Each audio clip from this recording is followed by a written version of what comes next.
محدش جه على باله قبل كده هو بيتفرج على رجل وست ستات ولا تامر وشوقية ولا العيادة ولا أحلى أيام. هي مسلسلات السيت كوم راحت فين؟ ما بقتش تتعمل خالص. في بداية الأمر تعالوا نسأل الأول، هو إمتى ظهر نوعية السيت كوم في مصر؟ ولا أقول لكم تعالوا نعرف أول ظهور للنوعية دي من الأساس خالص. في 1947 ظهر مسلسل ماري كاي أند جوني في التلفزيون الأمريكي، بطولة الزوجين ماري كاي وجوني ستينز، وده كان أول مسلسل في نوعية السيت كوم أو بالأدق يعني كوميديا الموقف. المسلسل اللي كان عدد حلقاته تتراوح بين 20 و25 دقيقة، وكان حاجة جديدة في الوقت ده. حلقات عدد دقائق بتاعتها قليلة، لوكيشن داخلي، وكانت واحدة النوعية دي ابتدت تنجح. في 1951 بيتعمل مسلسل السيت كوم I Love Lucy، ومن بعدها انتشرت مسلسلات السيت كوم، وبدأت بعدها مراحل التطور، زي ان يبقى فيه اصوات ضحك الجمهور في الخلفية على المواقف المضحكة في مسلسل السيت كوم. Oh dear, they're going to send me to jail. Non, monsieur, parlez-vous français? They want to know if you speak. تعالوا نطلع شوية لقدام. يوم 22 سبتمبر عام 1994 اتعرض المسلسل الأيقوني فريندز، المسلسل الأشهر في تاريخ السيت كوم. المسلسل حقق نجاح واسع في التلفزيون الأمريكي وقت عرضه، ما أدى لاستمراره 10 مواسم متتالية. ويكفي أقول لك إن الحلقة الأخيرة من الموسم العاشر واللي اتعرضت في 6 مايو 2004 تعتبر رابع أكثر حلقة مشاهدة في تاريخ التلفزيون الأمريكي ب 52 مليون مشاهد. Even numbers. Yeah, what's that about?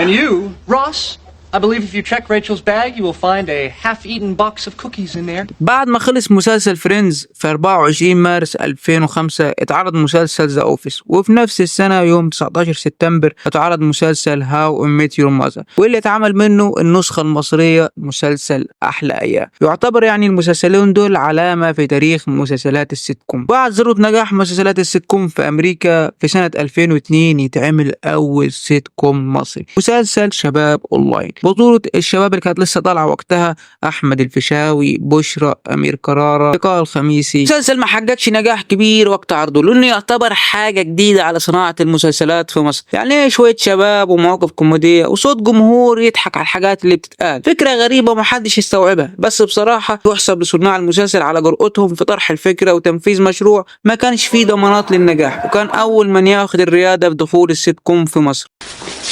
بص، جيت الصبح بدري لقيته الظاهر بقيت هنا من امبارح وباين عليه متضايق وحامل لك قهوه.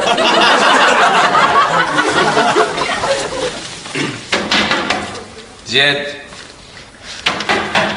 افتح يا زياد.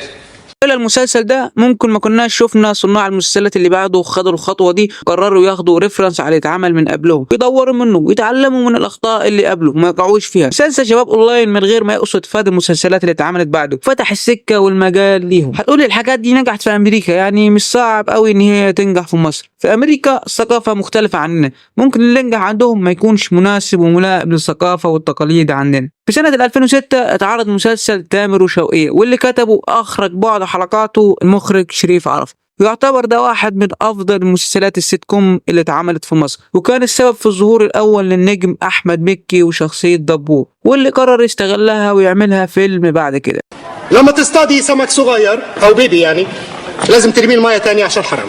ثانيا في نفس السنة بيتعرض مسلسل راجل وست ستات، واللي بعتبره ده أفضل مسلسل سيت كوم اتعمل في مصر. ممكن في ناس تختلف على ده، ممكن تقول تامر وشوقية، بس بالنسبة لي ده أنجح وأفضل مسلسل اتعمل. شخصية رمزي بالنسبة لي أفضل شخصية كوميدية اتكتبت في تاريخ مسلسلات السيت كوم هنا في مصر. الكوميديا اللي طالعة من غباء الشخصية، وحرفيا مفيش مشهد بيظهر فيه رمزي ومش هتضحك فيه. التلقائية والشطارة سامح حسين في الشخصية دي اللي نجحت المسلسل، يعتبر العمود الرئيسي في نجاح السيت كوم ده. اللي خلى المسلسل ده افضل سيت كوم اتعمل انه استمر وما وقفش زي اغلبيه الاعمال. هو صحيح من بعد الجزء الخامس لما سامح حسين ساب المسلسل ومحدش قدر يعوض غيابه، والثلاث اجزاء اللي اتعملوا ما قدروش ينجحوا، وحتى بعد ما رجع في الجزء التاسع والعاشر اللي اتعرض في 2016 كانت اعمال السيت كوم انتهت خلاص. ايدك بقى على عمولتي في بيع البضاعه دي. عمولتك عمولة ايه؟ ايوه يا دوله، شوف بقى انا مكسبك قد ايه يا دوله، ده انا حاطط لك 10 تماثيل مكسرين بايديا دوله في وسط الطلبيه، والتجاره شطاره يا دوله. تعالوا ناخد جولة في المسلسلات الأندر ريتد. مسلسل زي العيادة بعتبره أفضل قصة مسلسل اتكتب في نوعية السيت كوم. المسلسل ما قدرش يحقق الشهرة الكبيرة زي أغلبية الأعمال التانية. مسلسل أندر ريتد جدا. ممكن أقول لك على قصة المسلسل بس هتضحك. 3 دكاترة في تخصصات مختلفة، كل واحد فيهم بيفتح عيادة في نفس الشقة، دكتورة أسنان ودكتور نفسي ودكتور نساء وتوليد. مسلسل حلو جدا، وما اتفرجتش عليه فرصة إنك تشوفه لأول مرة. ودور الفنان الجميل الله يرحمه محمد شرف في المسلسل كان جامد جدا. لا على فكرة في أسوأ من كده. وانا جاي لك المحفظة بتاعتي اتسرقت في الاتوبيس، قمت رحت اعمل بلاغ في الاسم، قام الموبايل اتسرق في الاسم. ايوه خلاص يا كامل، خلاص انا عارف ان انت نحس. كمان مش عايز انسى مسلسل فوقش الجيل، مسلسل من المسلسلات الحلوه، وكاركتر فوقش اللي كان عامله احمد رزق كان خطير جدا. صيني انت صيني؟ لا بس عشت في الصين بقالي كتير، ده انا حتى متجوز من هناك. انا مراتي من عيله توكو تيكي، من اكبر عائلات الصين. ايوه عارفان. صراحة والله احنا عملنا شوية مسلسلات جولد يعني، ولو دورنا هنلقى حاجات حلوة كتير، زي مثلا مسلسل حرمت يا بابا، مسلسل جميل وانا فاكر ذكرياتي مع المسلسل ده، والرائع عمنا حسن حسني الله يرحمه كان حاجة مبهجة في المسلسل ده. وبعدين عمال يزاحم، عاوز يخش في دور مش دور. خلاص ده عيل فرفور وغلبان نسيب. غلبان مين يا عم؟ ده انا عبكوين مسمار الجبل. سمعت عرفت انه مفتري، لازم تضربوه، ده لازم يتضرب مفتاح 14 علشان يتعلم الادب. برغم اني مش من فانز مسلسل مش فريندز ده ولا عمري حبيته، بس بلقى ناس كتير بتحب المسلسل ده، ليه جمهور كتير، بس يبقى في الاخر اذواق. نيجي لاهم مسلسل عايز اتكلم عنه في الحلقة دي، الباب في الباب. برغم ان المسلسل ده النسخة المصرية من المسلسل الامريكي Everybody Loves Raymond، لكن من موقعي هذا بحب اقول ان الفنان احمد خليل عمل الدور احسن من الراجل اللي عمله في النسخه الامريكيه. في اكيد بتقول انت شكلك مجنون ومش بتفهم حاجه، هقول لك سيبك بقى من عقده الخواجه وخلينا نخرج عن المألوف شويه ونشجع ابن بلدنا. ولو في محبين لدوره فانا واحد منهم، ولو ما فيش غير واحد بس يبقى انا، ولو ما فيش خالص يبقى انا ما بقتش موجود. لا بصراحه يعني احمد خليل في الدور ده كان توب التوب، عالي العال، قمه القمه. ولو في القاموس ممكن ازود عادي يعني، انتوا مش غور. نسخة المسلسل المصرية بالنسبة لي بحبها أكتر من الأمريكية. عمر المسلسل ما فشل إن هو ما يضحكنيش، بالعكس كل مرة بضحك كأني أول مرة أشوف. عمري ما شفته أب ممكن يتوه في ابنه حتى لو اتحط في شوال. بابا خلاص بقى، يعني غلطة بسيطة ممكن أي حد يقع فيها. لا طبعا، أنا عمري ما اتلخبطت ما بينك وما بين أخوك. على أساس يعني إن إحنا توأم ملتصق، ما فيش أي شبه بيننا أصلا. ومع ذلك حصلت يا بابا.